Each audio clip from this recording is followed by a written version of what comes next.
Podatek verjetno izvira iz prvih verzij programa prestrukturiranja in predvideva zmanjšanje števila zaposlenih za 900 v skupini Cimos.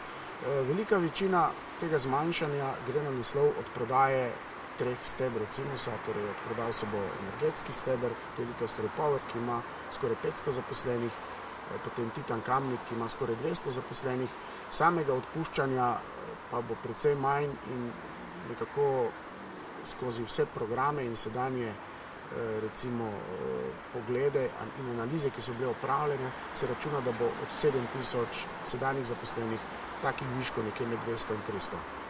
Če se bo le dalo, bo to skozi mehkejše metode urejeno z upokojitvami, tudi premestitvami, kjer se bo dalo, tako da ta številka je v resnici z vidika odpuščanja precej manjša.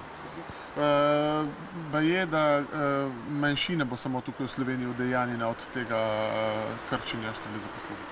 Ja, glede na sedanje analize in tudi speljane postopke je v bistvu največji delež teh viškov v Republiki Srbiji. V Kikindi, deloma v Sečnju, tako da računamo, da bo polovica, več kot polovica teh viškov tam, ostalo se pa nekako porazporedi po ostalih 3 državah. V Sloveniji se računa, da bi lahko to bilo nekje do 40 zaposlenih. Program prestrukturiranja Cimosa, verjetno tudi tele upniki oziroma te, ki bojo dali garancije,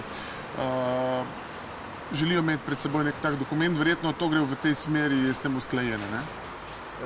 Ja, zdaj v Cimosu sta že pol leta v izvedbi 2 programa prestrukturiranja. To je program finančnega prestrukturiranja in program poslovnega prestrukturiranja.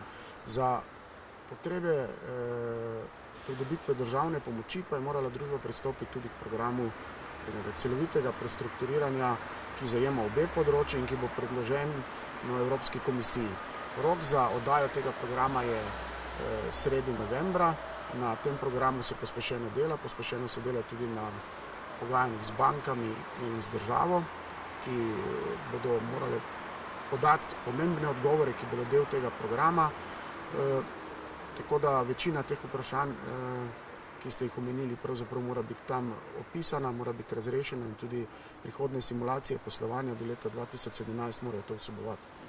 Kdaj bo prišlo do tega krčenja kolektiva? Je kakšen terminski plan, že letos, prihodnje leto? Kako ste?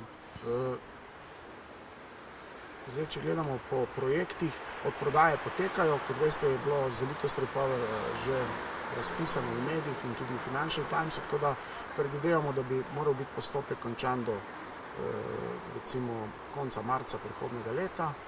Za Titan Kamnik predvidevamo, da bi bilo to končano do konca tega leta. Zapiranje livarne v Srbiji teče proti koncu, to je ena manjša livarna v Sečnju v Srbiji.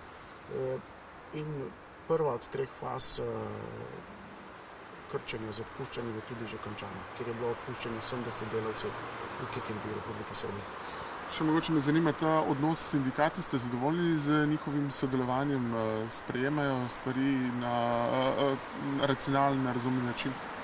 S sodelovanjem sindikatov smo mi zelo zadovoljni. Danes smo imeli 2 taka sestanka z 2 skupinama sindikatov, predstavili smo jim naš potek programa prestrukturiranja, predstavili tudi poglede na različna vprašanja, posebej so se zanimali glede vprašanj, ki zadevajo zaposlene. Tudi oni so imeli kar nekaj odprtih vprašanj in mislim, da smo vse uspešno razrešili, oziroma na nje odgovorili. Hvala vam za to, da ste se odzvali pred kamero.